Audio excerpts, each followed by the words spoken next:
This is Lee with 82 Gaming 12, and we're back with the second video over Musket and Pike. We're fighting the Sweden Fights On series with the second battle of Breitenfeld. So we've already got some eliminated units there. You can see we've got happened here. There we go. I need to turn that so I don't accidentally tap it. So we've got a cavalry unit here, another cavalry unit, a musketeer unit, and then Wittenberg have all been eliminated, and the Imperial forces have lost some Hungarian cavalry. Okay, shouldn't too big of a loss for them. Those Croats are not very good in combat.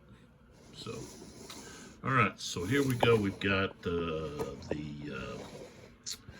image of what's going on so far, which isn't much happened yet, except over here on the Swedish right, where we had see if I can get this to level out. I'm using a different device here to hold my phone, and I don't know if I'm real happy with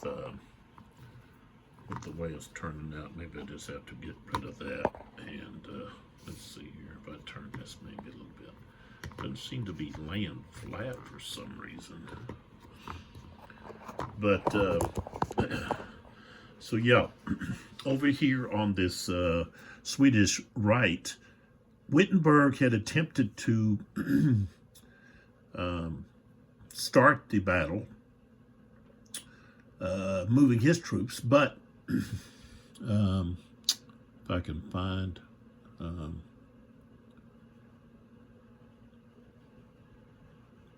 Breitenfeld, who's right here, he's finished. He preempted and was able to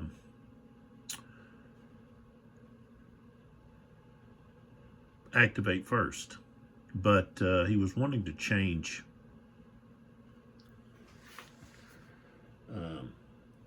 orders, but he failed in that. So but what we ended up with is Wittenberg began to charge, and mostly what happened is the Imperials were able to countercharge, and so we've got quite a disorganized kind of mess over here, chaos, I guess you could say. A lot of the Swedish units are formation shaken.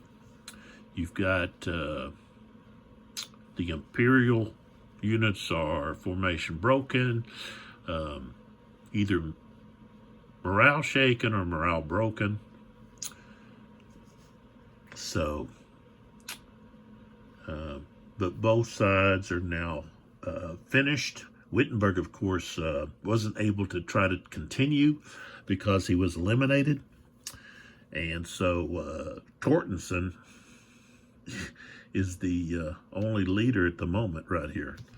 So let's, we're going to jump right into it as soon as I talk about a couple of these sponsors here. We've got Okie Dokie Dice.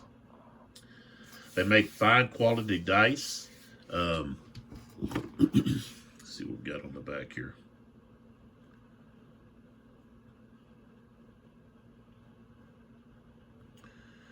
You get a set of 7 dice. These were $5.99, and it's kind of taken up the back. I can remove this because that other one has, I don't know if it'll come off. I don't think it will very easily. Yeah, it's going to be a mess to take it off. So let's see if I are able to just, let's see, push these out. Let me see here. There we go. So they just, let me back up. So they just, you know, you can just push them right out. I really like the trays. So you get 7 dice, okay? And these are the dice that you get. And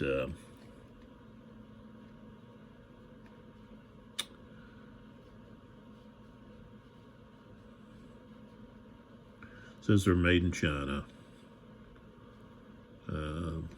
And all of this is in some other languages. So,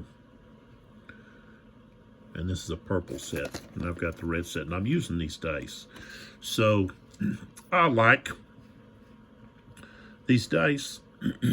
They roll nice and smooth. The other thing is they're cheap. $5.99 for a set. And you can go to okidokidice.com and find out more information.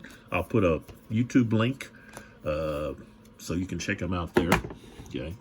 Then we have the Up Pro Mat Dex protective sleeves. Okay, I haven't actually put any cards in this deck yet. $2.99 is what I paid at a local comic book store. You've got information here, ultrapro.com. We got at Twitter at ultraprointl, and then Facebook, ultrapro international. So, so, and it just tells you here how to do it. You got a phone number, so forth. So. Says they're ideal for tournament gameplay, professional play, matte sleeves, smooth shuffling. So, okay, let's get to it. We got Frankie over there with us. Little Frank, Elfie, and Mom have all decided to stick around through the holidays, past the holidays actually, and continue to be with us as we continue gameplay. So, I'm actually trying a different approach here to my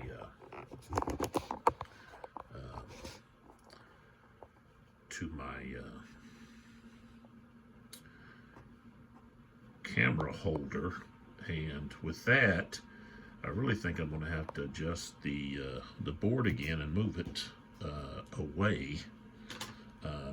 Maybe that's why I had originally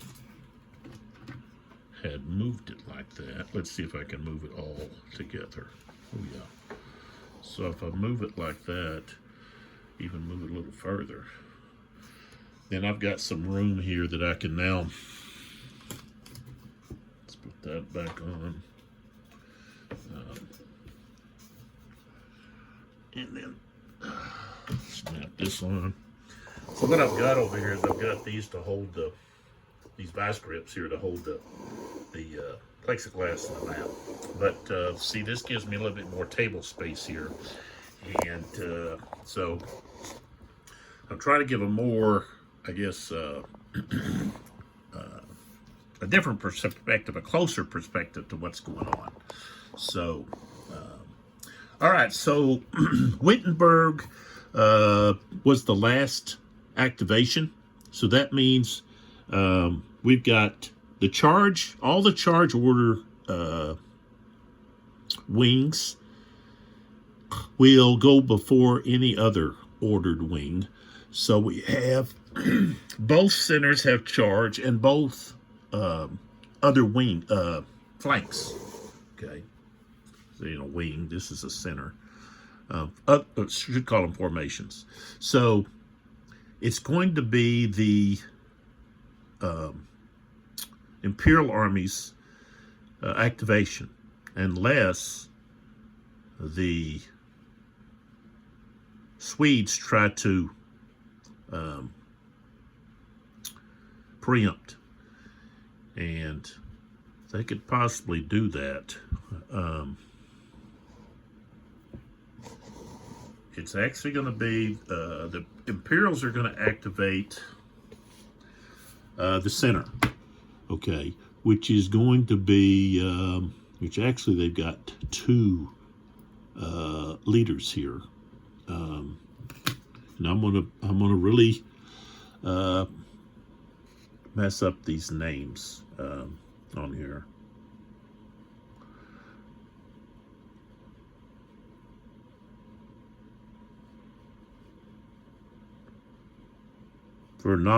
Let's see, Fernamond, maybe. Fermanad,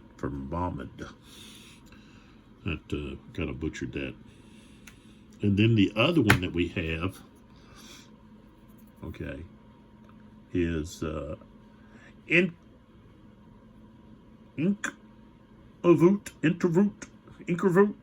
Vrot.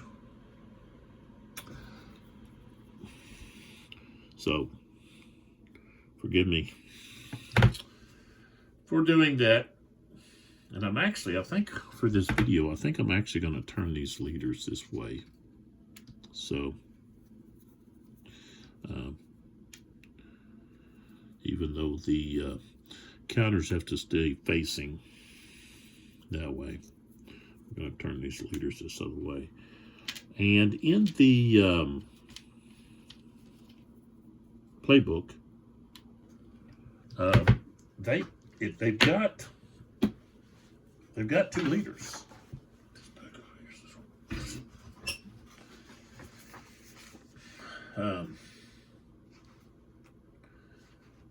And so, well, I guess Suze is actually the wing commander, the center. Okay, I guess they call them wings. So where is Suze? Where's he at? Oh, he's right. Is he right here? Yeah, here he is. Okay. So those guys are the replacements. So here's Suze right there. Okay. So here's Suze. He's actually got a 0 command rating. So that's who they choose. Okay. So normally that would be the one that would go next, but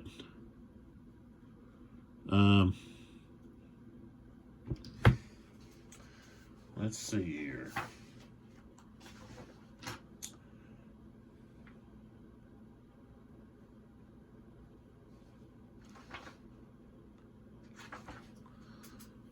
Well, the Swedes commander is right here. Lajahok, Lujak, however you want to pronounce that. Lilla Hook, maybe? Lilla Hook. All right. So, if I want to preempt, we're in charge orders, 0 to 4. His rating's not going to affect us. He's not a cavalry wing, so that's not going to affect us. Don't have any enemy against us.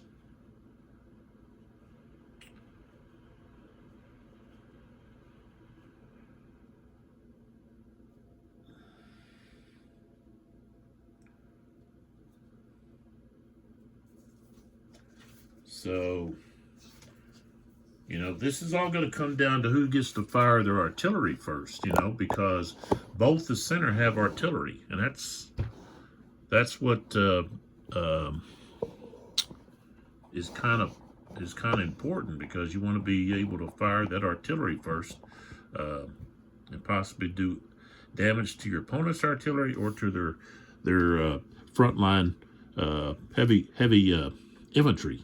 So the Suze is actually has the activation, and Lillahawk is going to attempt to preempt. Okay, so we've got to have a die roll. All right, so on the preempt table here, the charge. So we've got to have a 0 to 4, and there's not any of these modifiers down here that that matter. So we roll the dice, and I get a 0. So he's going to be able to preempt. Okay, which means we have to put a marker.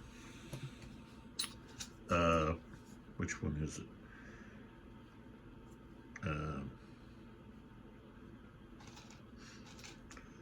Don't remember which marker it is.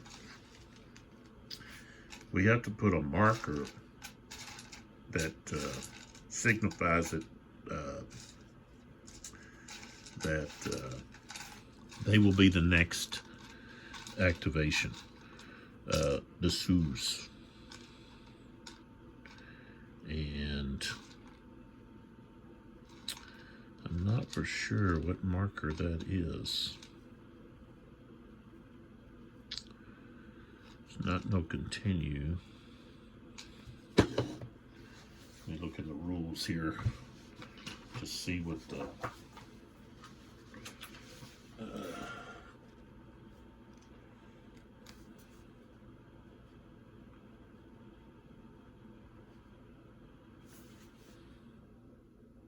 bypass marker. Let's see if I can find a bypass marker in my little cup here. I know there's one in here. I don't know what it looks like. I don't remember.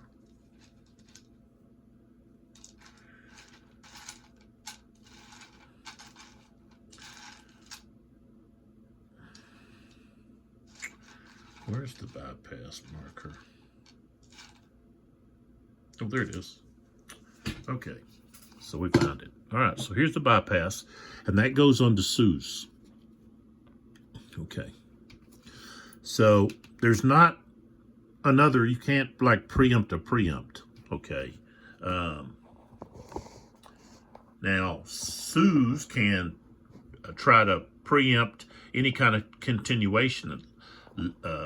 Lilahawk tries to be involved in. So, all right. Since I guess I can only been down here so far. All right, so we don't want to change our orders.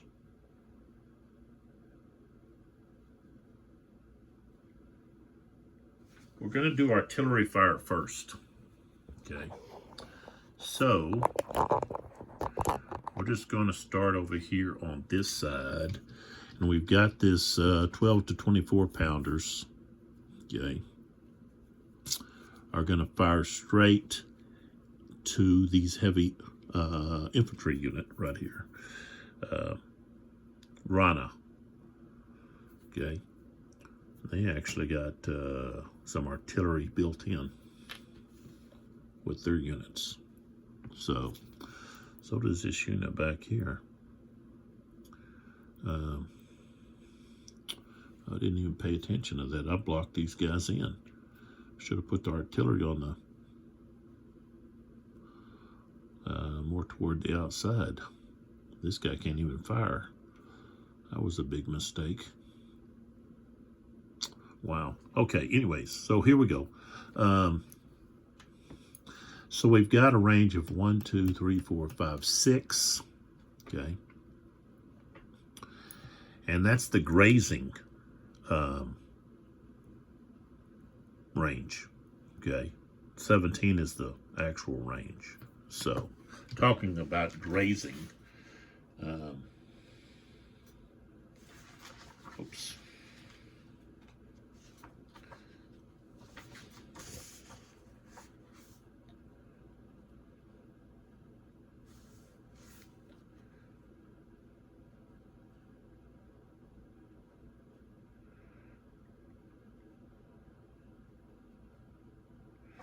So with the grazing,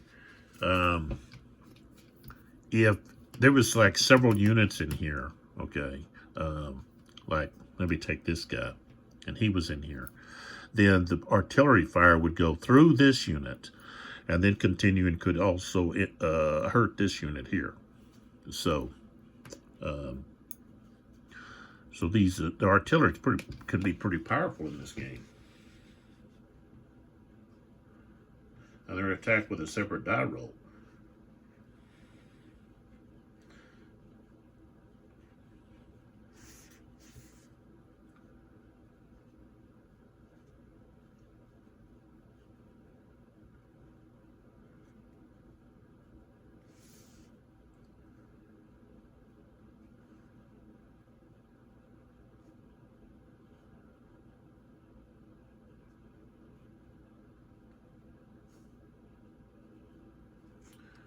But there's not going to be any grazing here due to that.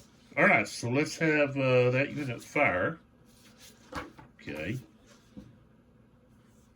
And here we go. We got to look at the artillery fire table. So artillery range chart.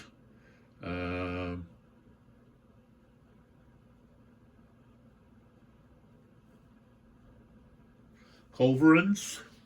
That's what this is. That's a culverin. And we have a range of 1, 2, 3, 4, 5.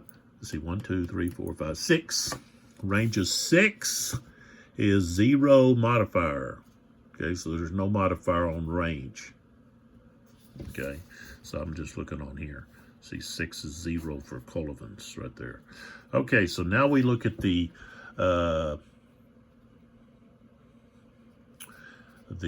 artillery fire table over here. And we've got 12 to 24 pounders, and we've got to roll the dice.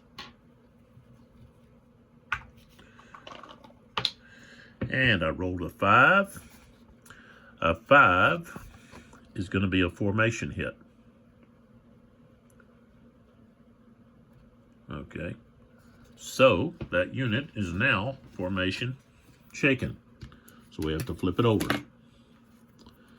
And we put a fired, or I think we just flipped this unit over to its fire. I think it's its fired side. Yeah. Okay. So now we move down the line to the next one. And let's see here. Slopes don't have any effect on fire. Where's the slope at?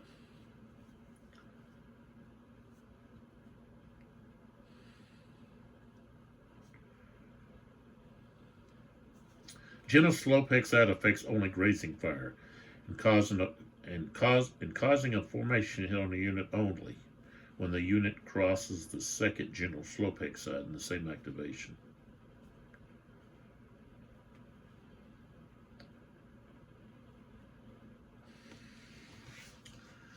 So how does it? Okay, let's look at 10.8.3. Where's that going to be? 10.8.3.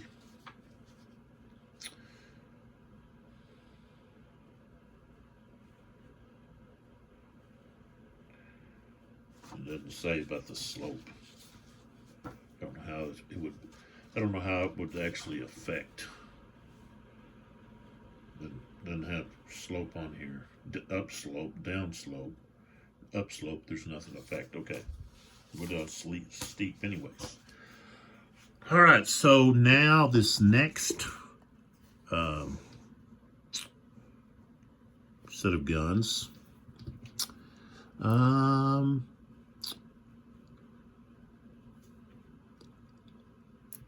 Okay, they want to fire right here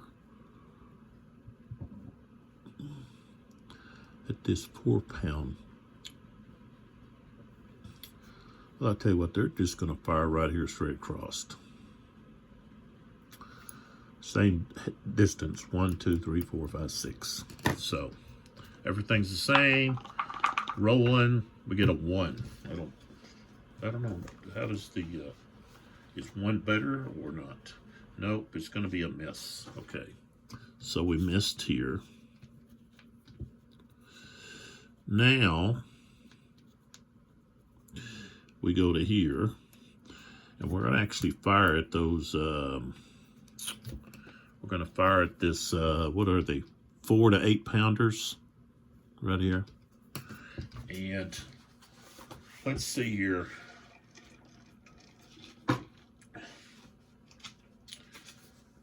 With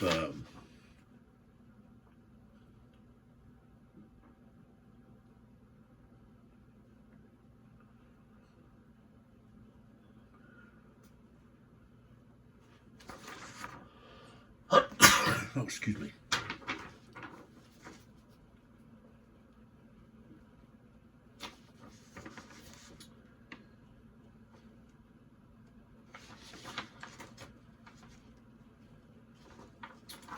I wanted to know about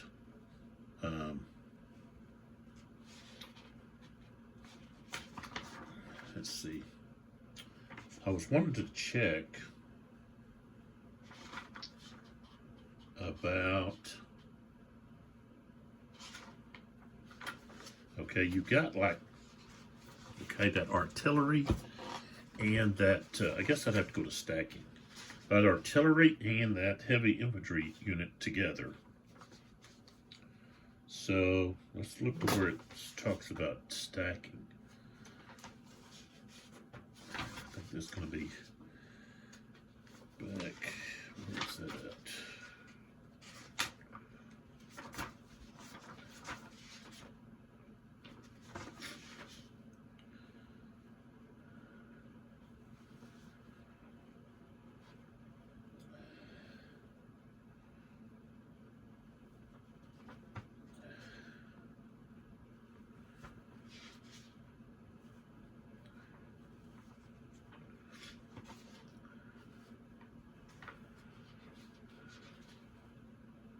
Okay, stacking.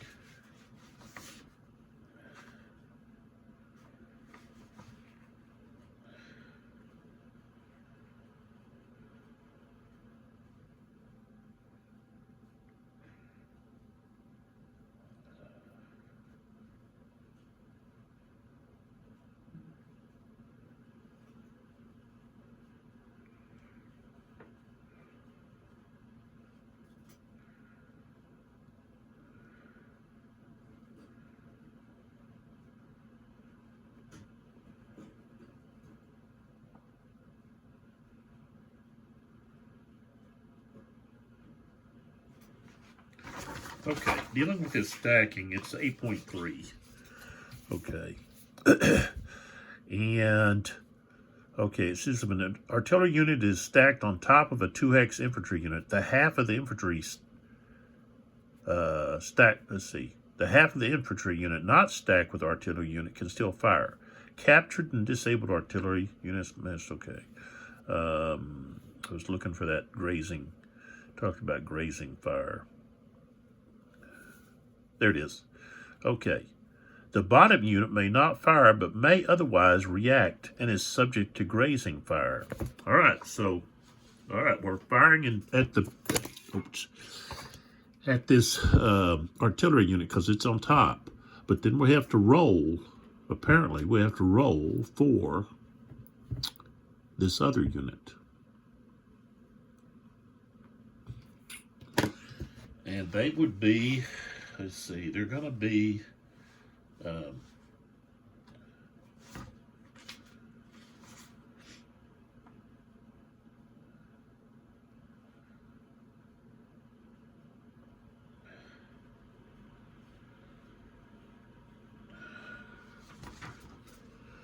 he fires double, one, double, one, double, one. So I guess not. I guess he's not actually going to be available according to the information here, because that's just what a hex side. So okay, it's like this example here. So if this part was extended over into there, see, he's only hitting that first part, I guess. You know, if his target is that. But if his target, let's see.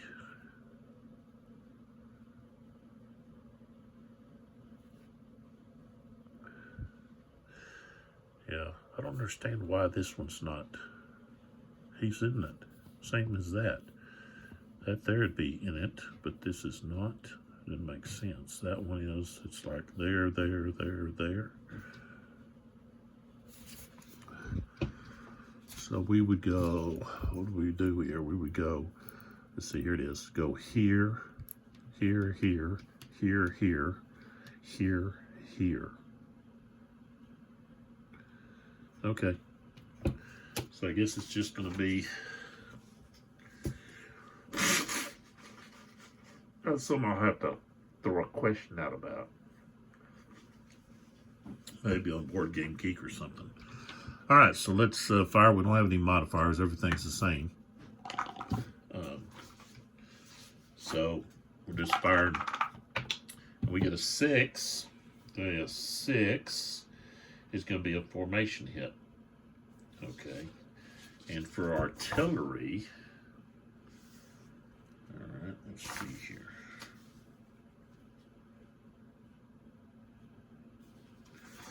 Go back to where the stacking was.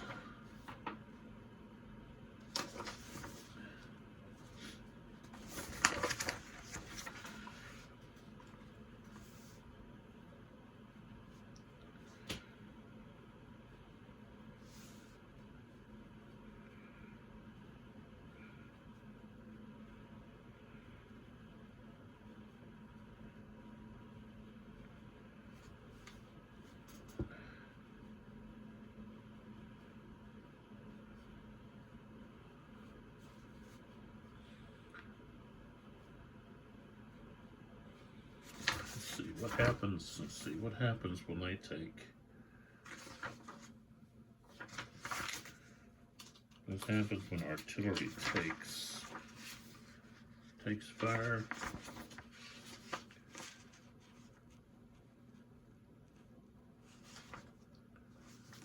Fire.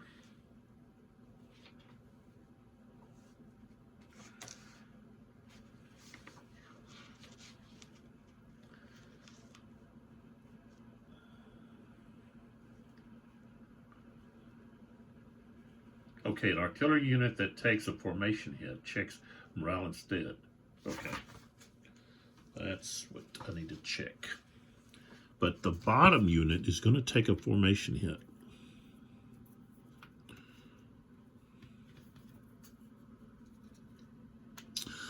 The artillery unit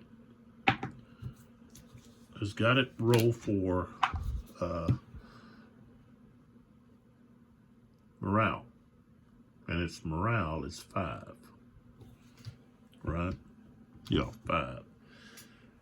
Okay, we can possibly get in here a lot closer so we can see its morale. 5. All right, so let me find here where we have a thing about where's our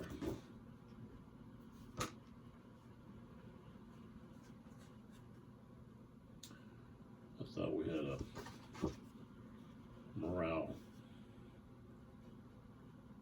table here. I guess not. Let's look in here.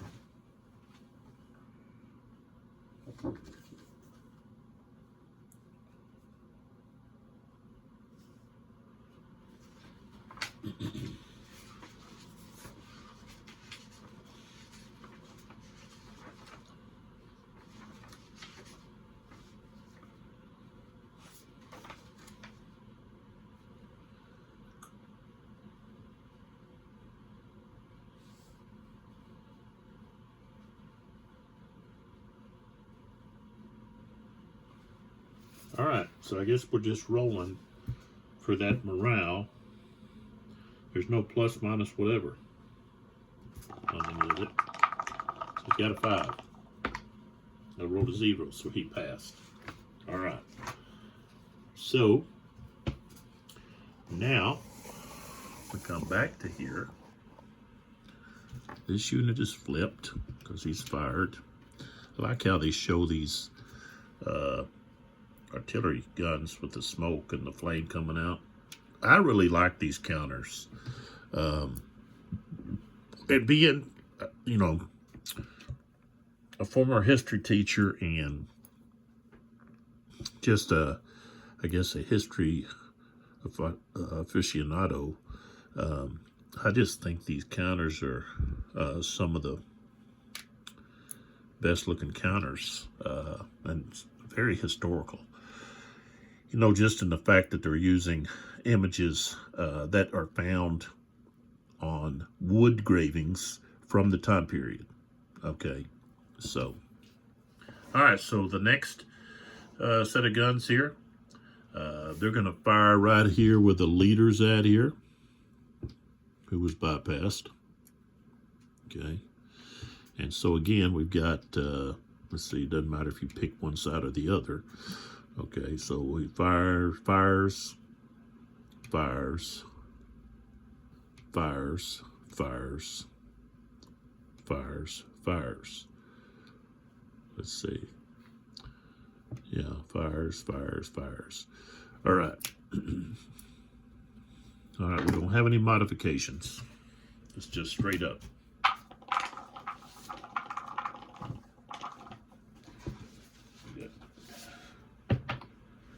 All right, we rolled a 4. That's going to be a mess. Okay. So I guess we don't have to roll for the leader there. All right, so those guns have fired. All right, and then I wanted to check these heavy infantry that have the cannonballs, stacked cannonballs here, which means they've got some artillery. Let's see here. I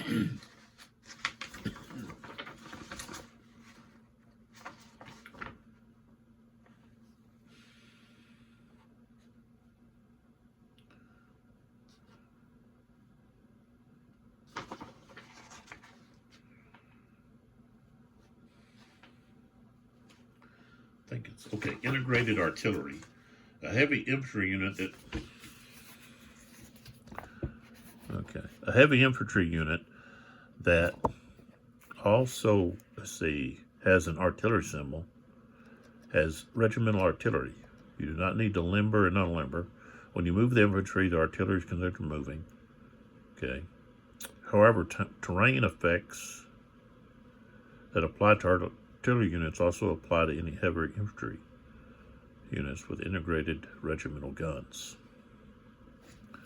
So I think, let's see, when they do fire combat, which means they've got to be close, you've got this chart here, which you can't see there. There it is. The one on the right there, right here.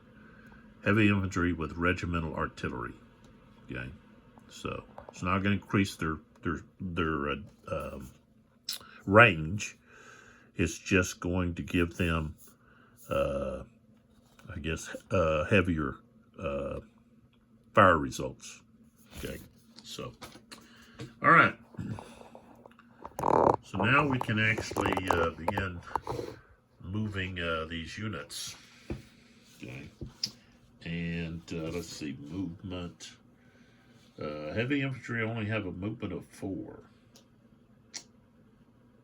So that doesn't mean they're going to be able to get very far. You know, 1, 2, 3, 4. They can't get all the way there. But let's go ahead. We're going to go 1, 2, 3, 4. That one's going to go right there.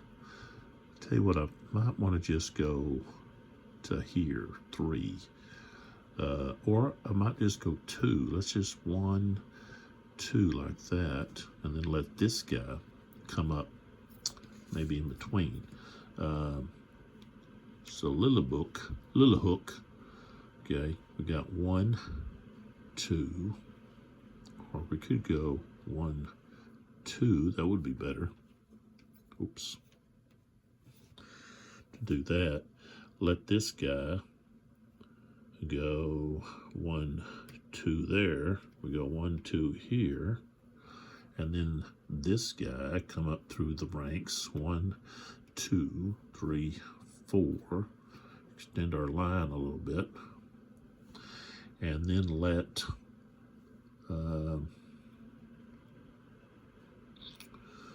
these other guys kind of come up behind. 1, 2, 1, 2, 1, 2, and this guy here is going to move up to, you know what, he'll go to here.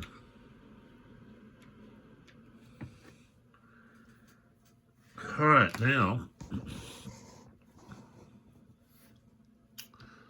they can then try to activate again. All right. So, continuation. Okay.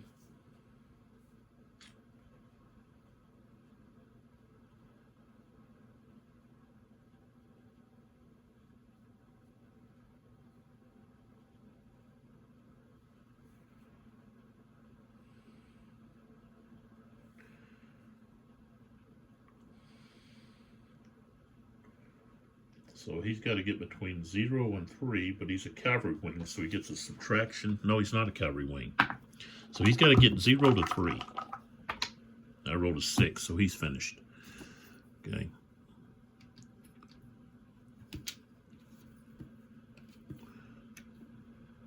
And go ahead, flip this guy over too.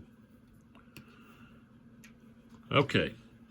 So now that means we go to the Imperial Center, the Sioux. Okay. And he's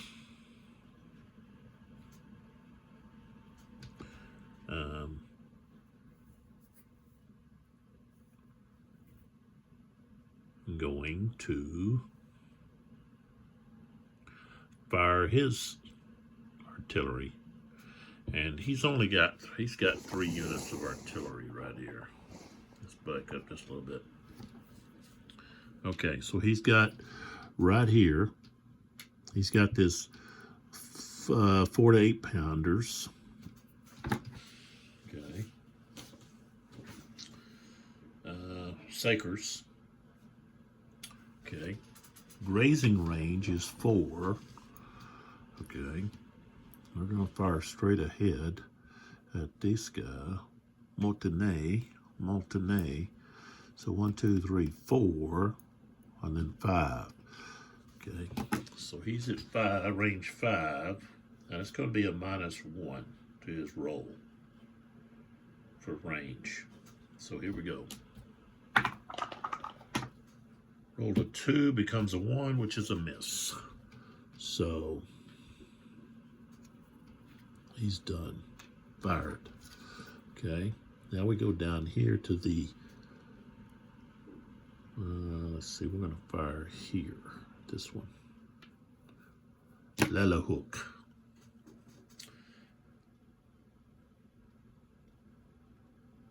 Colverns. And they've got a longer grazing range here. Let's see, so they could fire, come across here. So 1, 2, 3, 4, 5, 6. So they can graze this artillery unit back here. Okay, so we'll roll here for this one first. So range is, 1, 2, 3, 4, 5.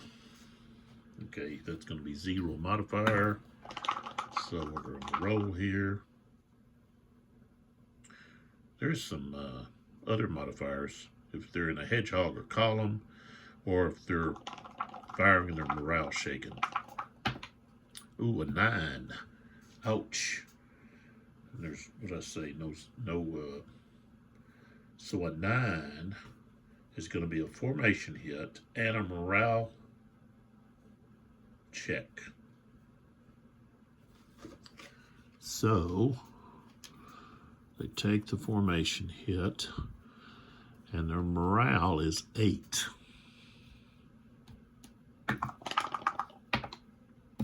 Rolled a 6, so they passed. The only other modifier would be if their leader was stacked with them.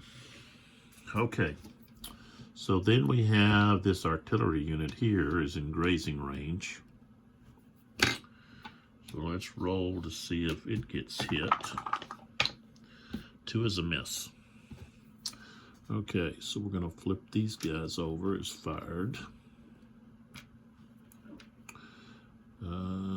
And then let's see here.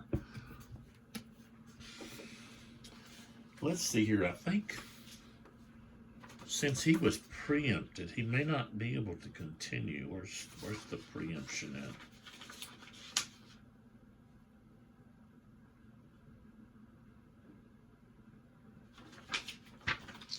Maybe not.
Okay. All right.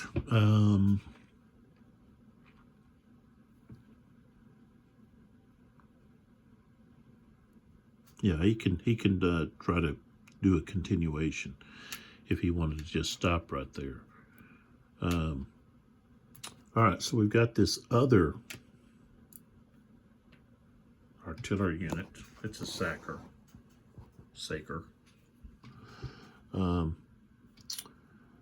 And let's see, yeah, they'll go ahead and attack this heavy infantry unit right here. Try to do something against it. So we've got a range of 1, 2, 3, 4, 5. Range of 5. It's going to be a -1. 4 becomes a 3. That's a miss. Okay. So artillery's done. They only got 1 shot per turn. So, okay. So,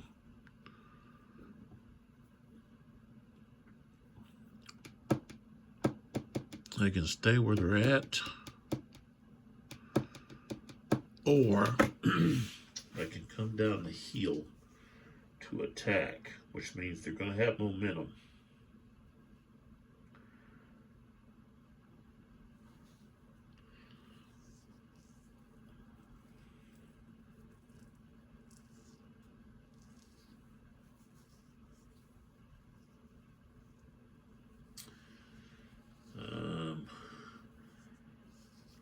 But they're going to give reaction fire to these heavy infantry units with regimental guns.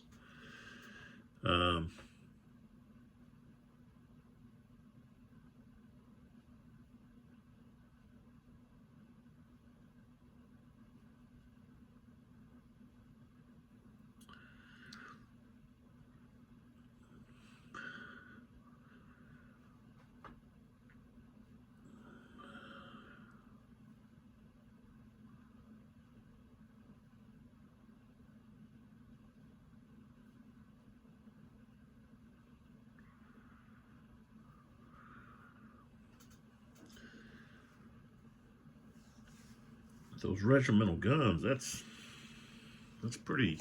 If you look here, there's a lot more going on activity over here than over here. Formation hits and morale checks and so forth. So, but the momentum is so important because it gives a, let's see, momentum and combat.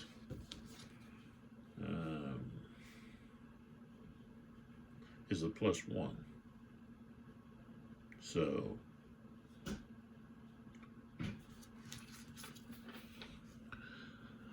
that's something to think about. +1. And they're not really going to get any benefit from being on that general slope.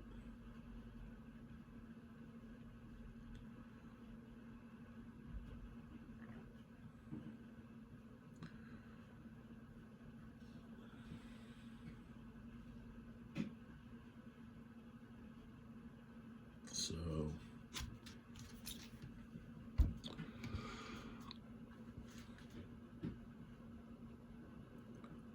they just want to sit and wait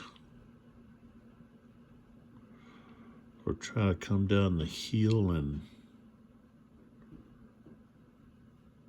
aggressively attack. Yeah, I think they've got an advantage there. Especially what's going on over there on the left. So, all right, so here we go. The Sioux is gonna say, all right, let's go. Let's go down the hill here. So we're gonna have 1, 2, 3,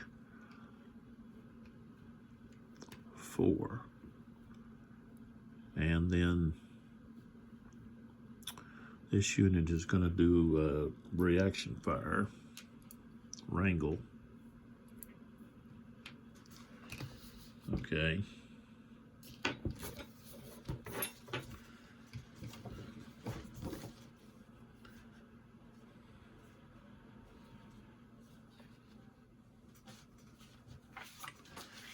And let's see here.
All right, so they could also use salvo fire. Um, and I think that's what they're going to do. They're going to use salvo fire.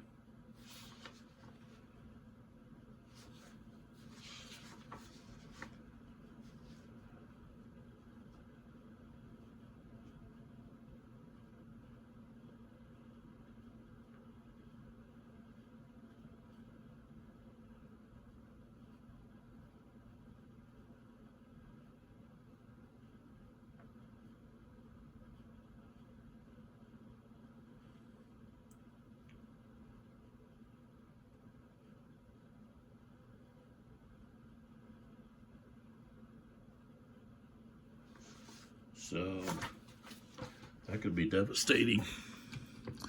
Okay, so Wrangel is going to fire at Grana. Okay, they have momentum coming down. So let's put that on them so don't forget it. Okay, and then of course we're going to use salvo fire. Okay, it allows us to use this salvo column. Okay, all right. This is reaction fire because Grana moved into Wrangel's frontal hexes. So there we go. All right.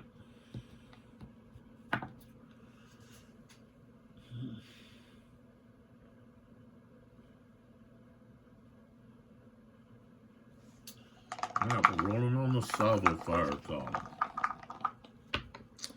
I got a 6. A 6 is going to be 2 hits and a formation hit. And they have to check morale. Okay. Plus, I've got the other side. Both sides of the 2 hex gets to fire, so that's only one side. Okay. So let's go ahead and roll for the other side since it's going to be the same unit. So the second fire, is a 0. That's going to be a miss. So we got 2 hits.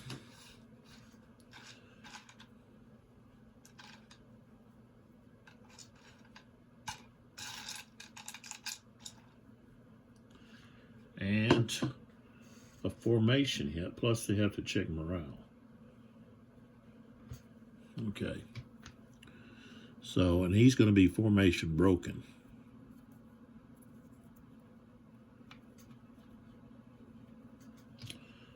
So, let's get the formation broken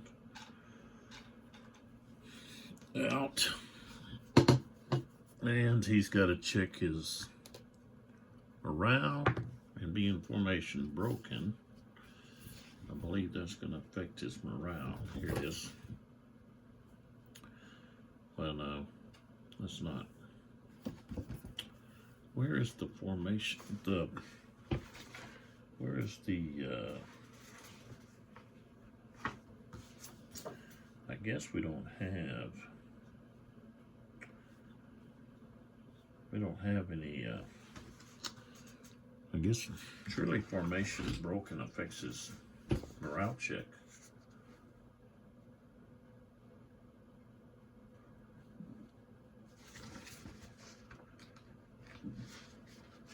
Excuse me.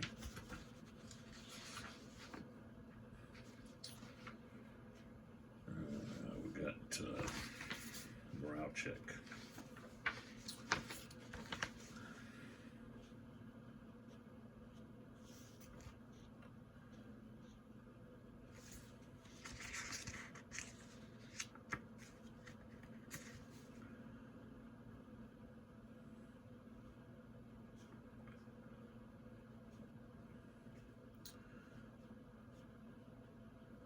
I guess formation broken doesn't affect. Okay, it doesn't affect. So the morale for this unit, as you can see right here, is 7. Right there in the red box, the yellow number, it's 7. He's taken 2 hits. So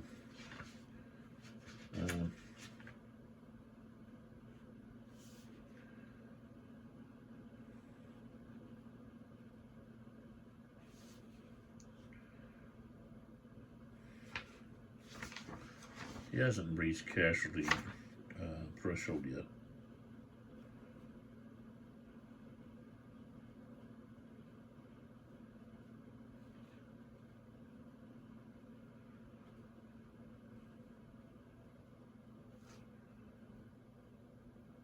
So, okay, excuse me.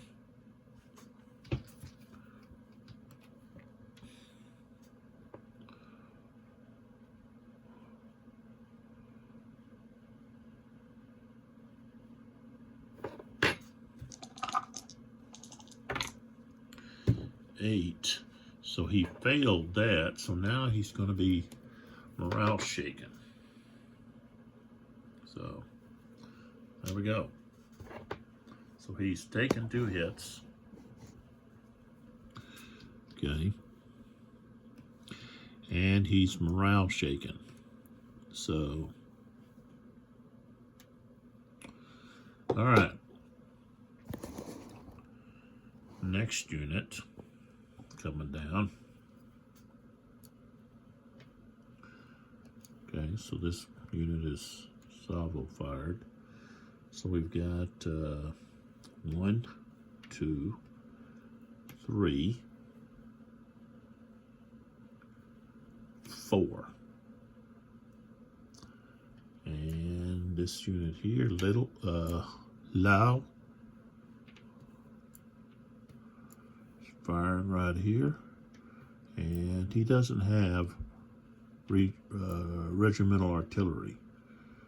So he has momentum.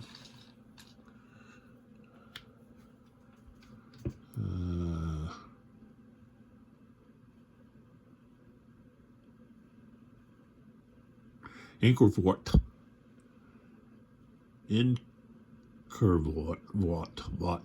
Incurvort.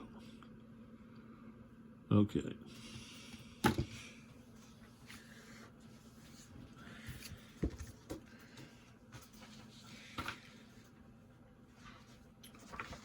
Let's see here.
All right, so we've got, we're going to have 2 fires.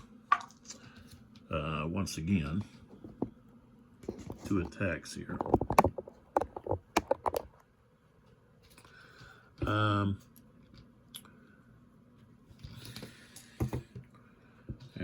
they're gonna use salvo fire.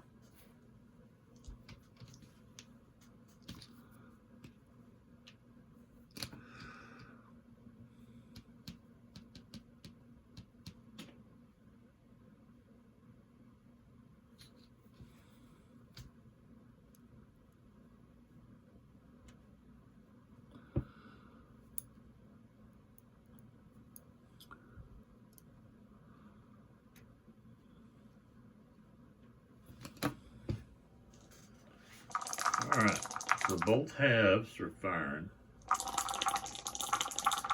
and they're using salvo fire. Oh, that's not going to be good. I think it's going to be 2 misses, 0 and a 1. Yeah, 0 and a 1. Okay.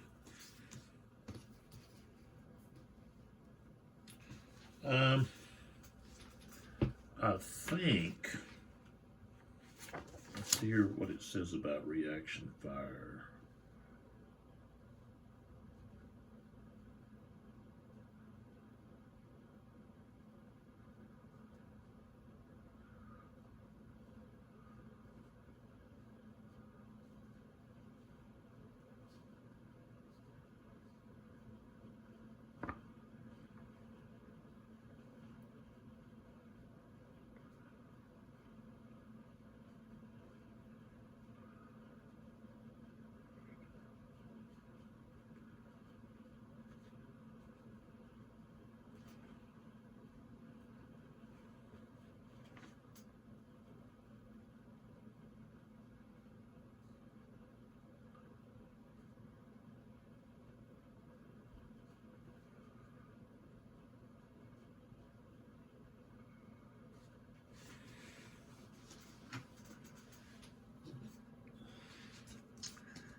don't know if we have a marker for what I'm trying to come up with. I know I've got a lot of silence here, but okay. Heavy infantry, it's like an optional rule, but if heavy infantry reaction fire and they roll 5 or more, okay, then they can't perform reaction fire again during the same activation. So this unit here did that. So they wouldn't be able to fire anymore, against another unit. So there should be a marker, but I don't know what that marker is. I don't see it. Doesn't mean it's not there. But it should be like no, I don't know, no something. It wouldn't be no interception, but it'd be similar to that. I guess I could use one of those just for my own. That, or right now, what I can use is I can use one of these white blocks, okay, just to signify that they can't reaction fire. Okay, so these guys missed, okay. So then we can move on. We've got this unit here.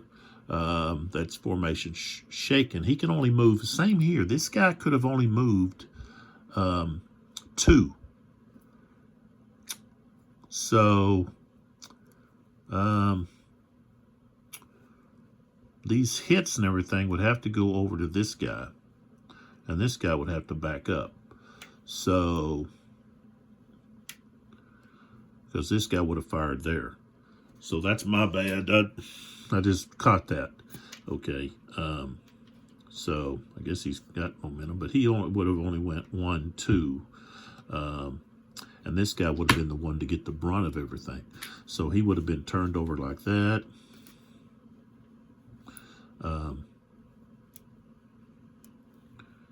And so he would have this on him.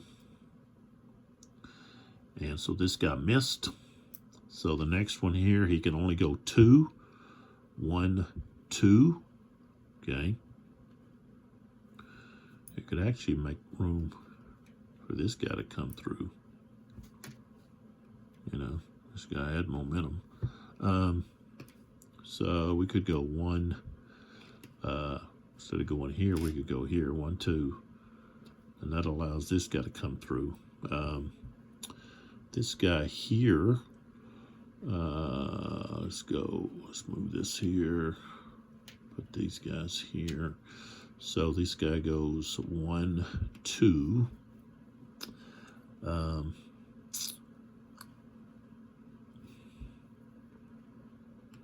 He could go 1, 2, but that's not going to leave any room for anybody. But he could go, let's see, he could go, let's slide down here a little bit. So he could go 1, 2, 3. That's not going to, okay, that's not going to work. That's just 1, 2, and I think he may stop.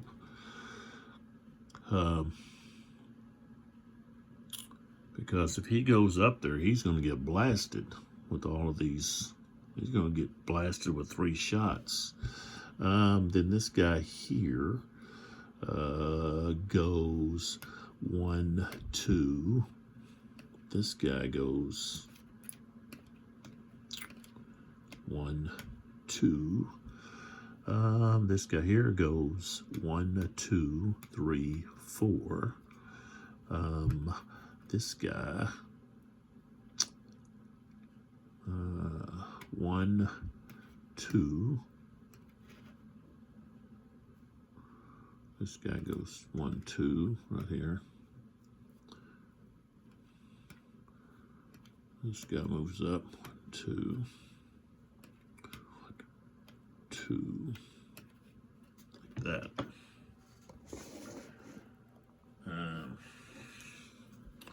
All right, so now we have here, we've got combat. So Libby is the target. Let's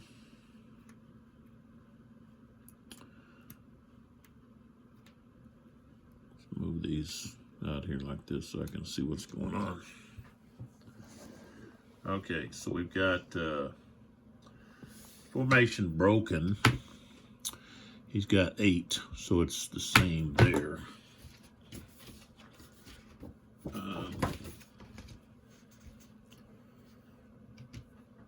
Okay. No leaders involved. Morale differential. It's going to be a -1 because the defender has an 8. Strength ratio is the same. Close combat. They're both heavy infantry. So 0. Let's see. Attackers formation broken. So that's -2 more, so we're at -3. Fired salvo just prior. Yes. That's plus. Oh no, that's for the attacker. Heavy infantry momentum, that's +1, so that's -2 now. And defender, okay.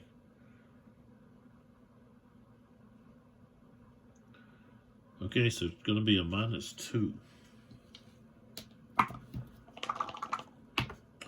Oh, I rolled a 0. Becomes a -2. Okay, attacker eliminated. So, wow. This can be pretty bloody.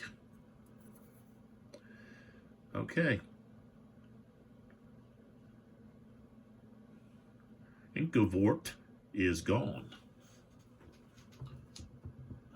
So we can take all of these off. Okay. It says the defender. Okay, the defender may advance. But no, we don't want to do that. So we're not, the Swedes are not going to advance. I say we. Oh. Come on. Stay on. See, I guess I can take these salvos off. I think that's only, those are only, once per turn. Okay, so no, we got to leave that up there. We got to leave the salvos on there in case we have some more going on.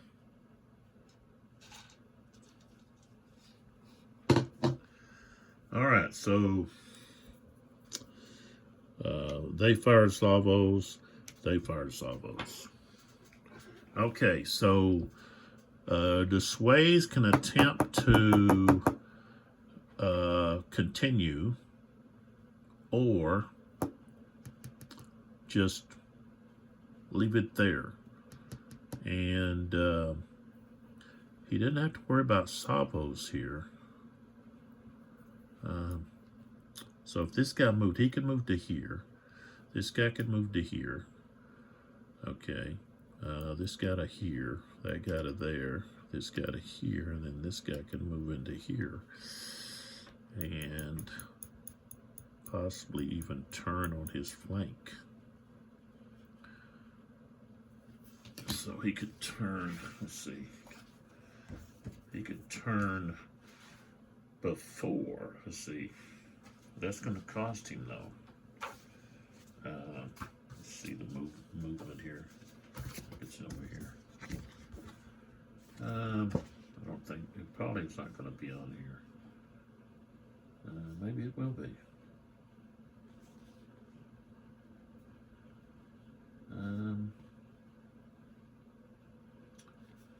Does it say anything about heavy infantry? And let's see.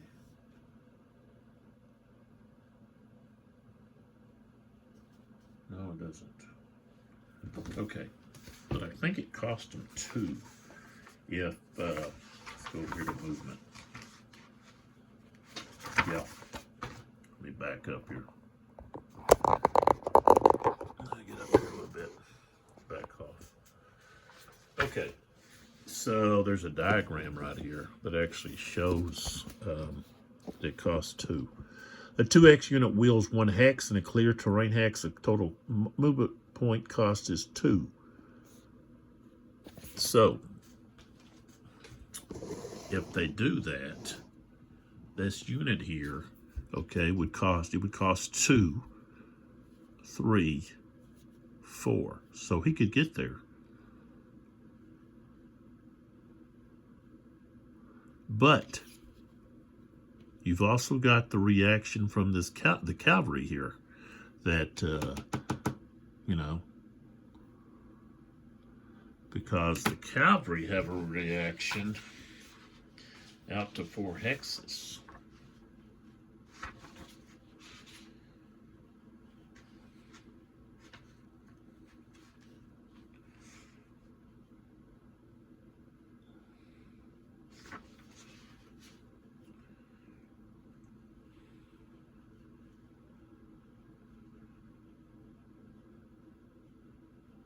At least I think they do.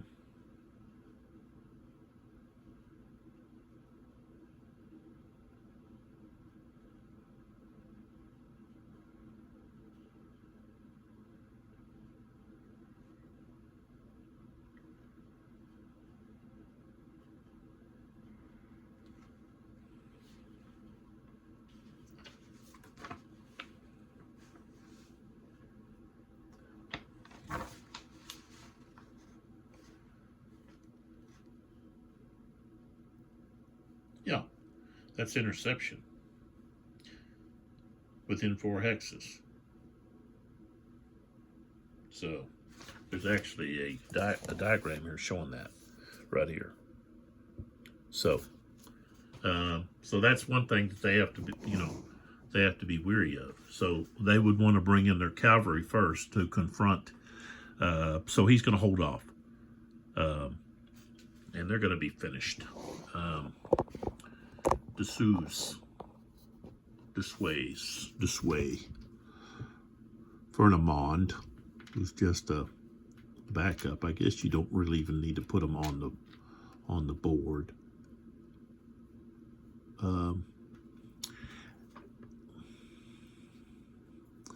And one thing I didn't do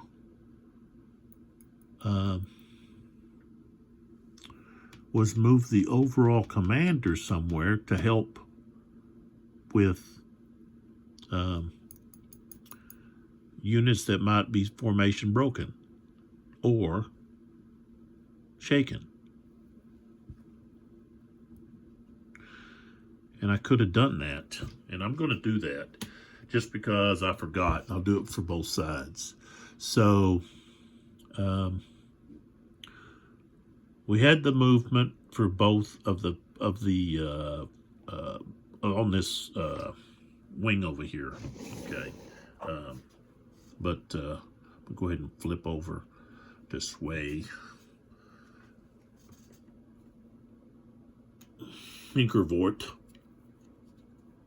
to finished. So what we have is we have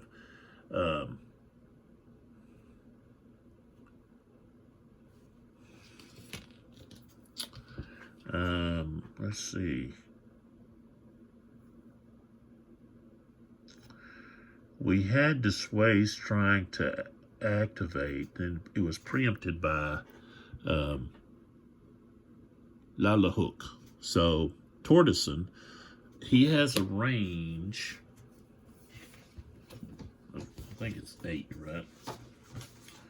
Movement of 8. So he could move somewhere to help alleviate some of these issues here. Morale shaken, he can maybe change right here. So let's see what they can do with rallying if they can change it both at one turn. Okay. They can either rally or reform any unit.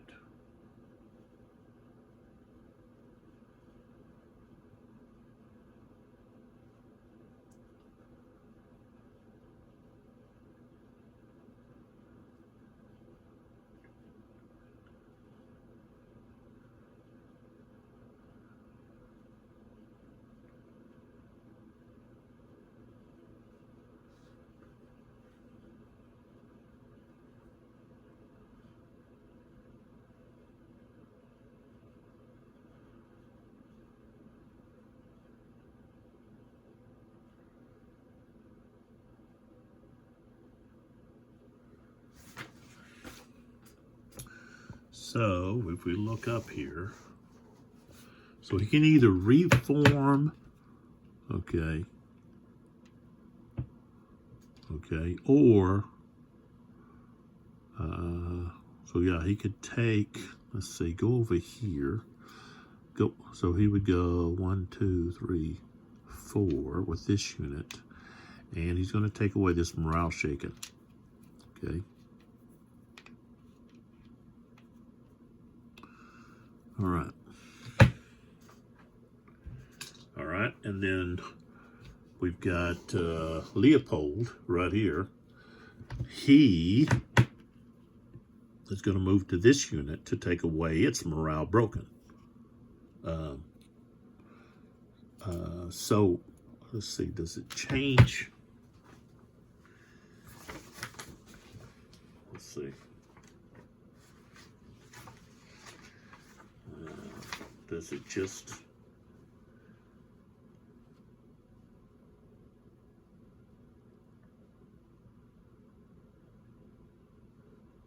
Okay, yeah, gain 1 morale level.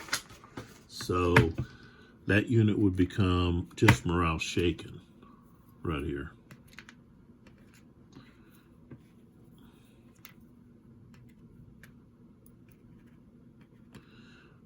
There. Okay. And let's see, did we have a continuation? I don't think we did. So.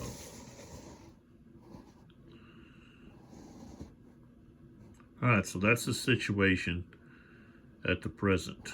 Okay. We got quite a bit of chaos over here on the south side of the battle. Okay. And then here in the center, I got kind of just a still positioning. Okay. And we had the Imperial forces lose this heavy infantry unit. It's a big loss. And the Imperial forces here in the center, what they want to do is they want to try to take this unit and wheel it so it can attack the flank of this heavy infantry unit and hopefully try to roll up the center, okay, and have the rest of these units just move forward. And let's see, these two guys here, well, this guy here has got to go to formation shaken. Back over here, because they had combat with that Imperial force, so they have to go to formation shaken. I didn't do that, but I guess I'll leave this on here until the turn's over. But okay, and then over here, what they want to do, Imperials, Leopold, he wants his army to, he wants the cavalry unit over here to engage the Swedes' left cavalry wing and draw their attention away from the center, so that then they can try to wheel on them. And so we'll see how that works, whether they can do that or not.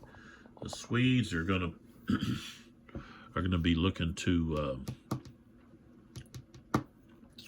move up to engage and just overpower the Imperials.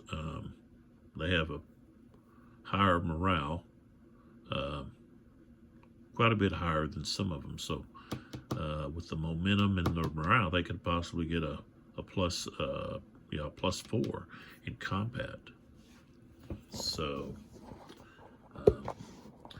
let's see what happens in the next video, because the next video will be concentrating on the wings of both armies. Left for the Swedes, right for the Imperials. And that right there will allow or not allow the Imperials to try to carry out their plan. Now remember that the Saxons, the Swedes, won this pretty convincingly historically. And a lot of that had to do with what happened over here on the Swedes' right. They just kind of overran the Imperial left. So far, that hasn't happened. Not that it won't, but so far it hasn't. So,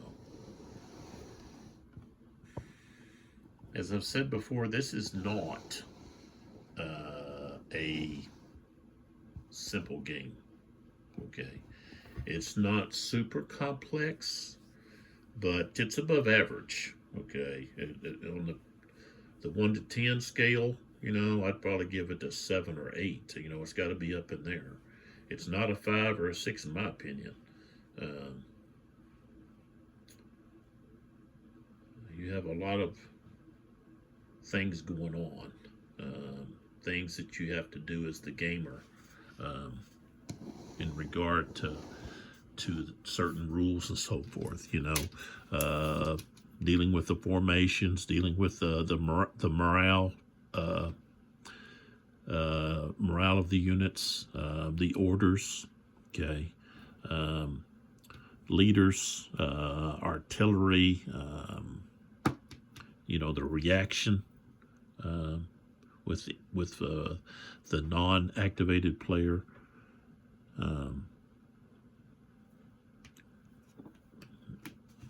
But it's the rules are well written, and someone that has gaming experience should be able to play this without too many problems. They may have, like I've been playing since the 70s.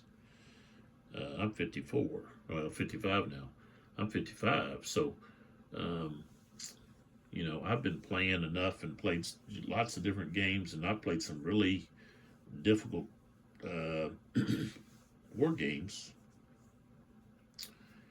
And I played some that the rules were not well written, and it was just like, oh, forget this. But the rules are well written. You got some wonderful charts and everything to guide you through. And the other thing is, it's a fun experience. And you have to realize this is a tactical series. It's dealing with tactics, so you're dealing with up close. Don't forget that the hex is only 100 yards across. So we're right down where the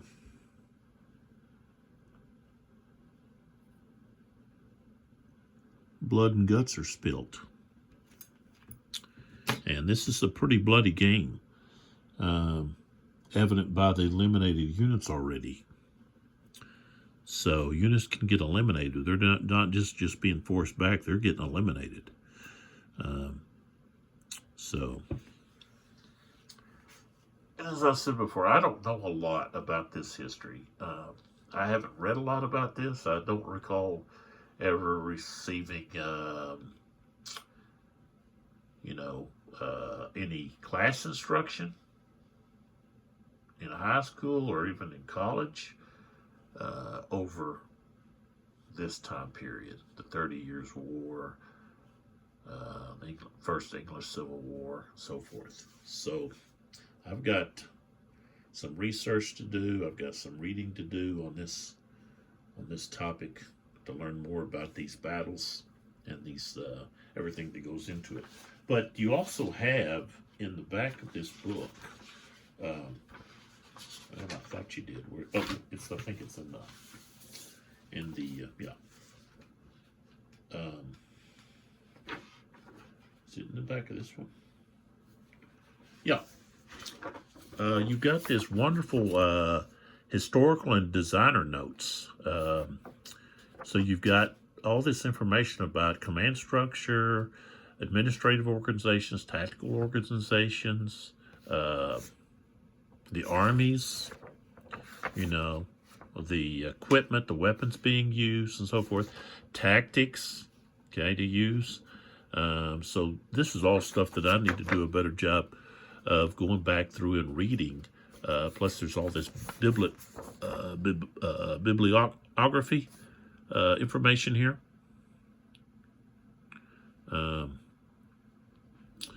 That I could also look to acquire some of these books that are on here. So I need to check all this out. Maybe do a reread over some of this so that I understand more about what's going on. But so that's all we've gotten through. Is we've just not even a full turn yet. All we got is we've taken care of the Swedish right, Imperial left, and the center for both armies. And now, next video, we'll turn our attention to the cavalry units on the north side of the battlefield. All right, I appreciate your support. Looks like this is where I'm going to have to stay if I'm going to be able to get these videos to you people to watch. And I'm not out here to make money. I'm not asking for money. Don't send me money. I'm doing this out of pure enjoyment of the community, and hopefully you can watch some of these videos, and it'll either help you decide, hey, I want to play that, or no, I don't. That's not what I want to play. I don't want anything to do with that. And also, you get a good look at the components, but gameplay, how does it play? You know, and I try to be honest. I'm not here to run somebody's, creation into the ground. You know, I'm just going to be honest. I'm not going to be brutal, but I'll be honest how I feel about it. And, just my opinion doesn't carry that much weight. It's your own opinion. If it looks like something you'd like, then you get it. And if you don't like it, you can sell it. I've sold lots of games that I've bought, and so there you go. But hopefully you're getting something out of this. And again, Happy New Year. We've got the sponsors, Okie Dokie Dice, and then the Up Pro Mat deck sleeves. So check those out. I'll put some YouTube links to those products. So catch you in the next one, when we have video 3 of the second Battle of Breitenfeld, from Sweden Fights On, and the dual pack Musket and Pike by GMT. And that was designed by Ben Hull. And let's see, Dick Vohlers is the developer for the new edition. So I wanted to give that out. We got Charles Keebler. The map is actually Mark Simonitich. I think I said Keebler, but the map is Mark Simonich's creation. So he does a very good job with these maps. I like the look of them. Also, I really like the feel, texture of the maps. They're not just a regular paper map. There's something kind of special about them. The feel of them and everything. Kind of almost like vinyl, almost. So, all right, enough of that. Come back and see what happens in the next video.